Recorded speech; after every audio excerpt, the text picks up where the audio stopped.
"Ballistae!" shouted Hercuin, pushing Dorello out of the way as one of the Kraken's pointed tentacles, slick with seawater and covered in clenching suckers, hurtled down with sickening velocity, smacking into the deck inches from where the Baron had been standing. A second tentacle followed the first, tearing a great rip in one of the sails on the mainmast. The Emerald Queen rocked dangerously, pulled violently to port by the extra weight. A crossbowman lost his footing and fell screaming into the churning swell.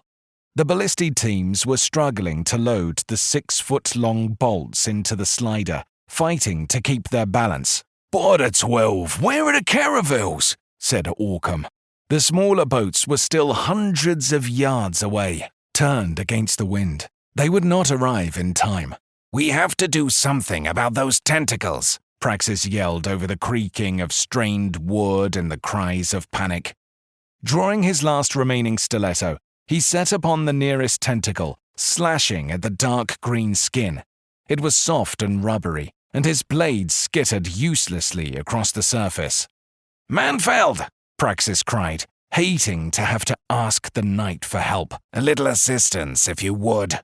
The Knight of Brachyura had donned his pronged helm and unsheathed his double-bladed axe. "Stand back," he cautioned, aimed an overhead blow at one of the pulsing circular suckers. The axe bit deep, cleaving the protuberance nearly in two.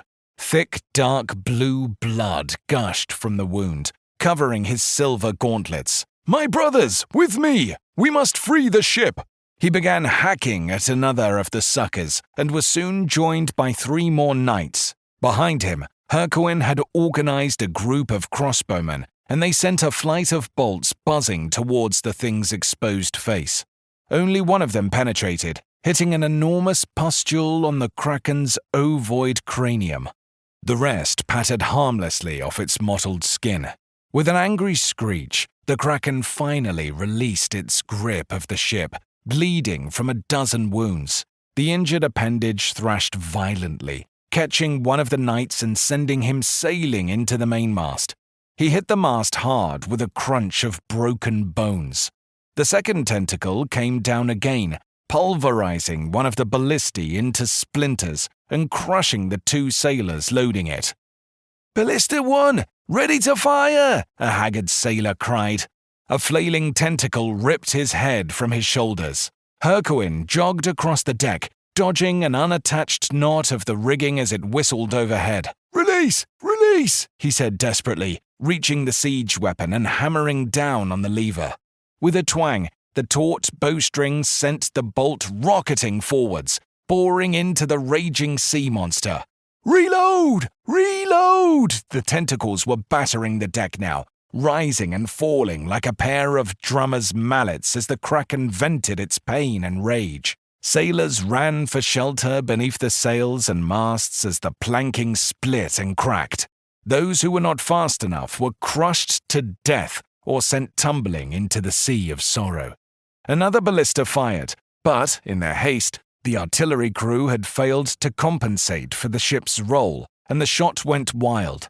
The Kraken lashed out in retaliation, and the ballista was ripped from its base, the wreckage obliterating 2 of the crew members before falling over the side. A questing tentacle managed to catch a knight of the 12 by the waist and hauled him up into the air. The hapless man was dragged slowly and inexorably off the ship before being deposited struggling into the Kraken's gaping maw. The razor-sharp teeth clamped down, easily cutting through the plate armor and the flesh and bone beneath. The knight's lower body disappeared into the thing's gullet, his head and torso lost to the sea. "Get the men below decks," said Dorello calmly. He was the eye of the storm, serene and composed in the middle of the chaos, standing with his arms crossed and his eyes fixed on the writhing Kraken. "My lord," said Hercuin, "just do it, Captain. They have suffered enough.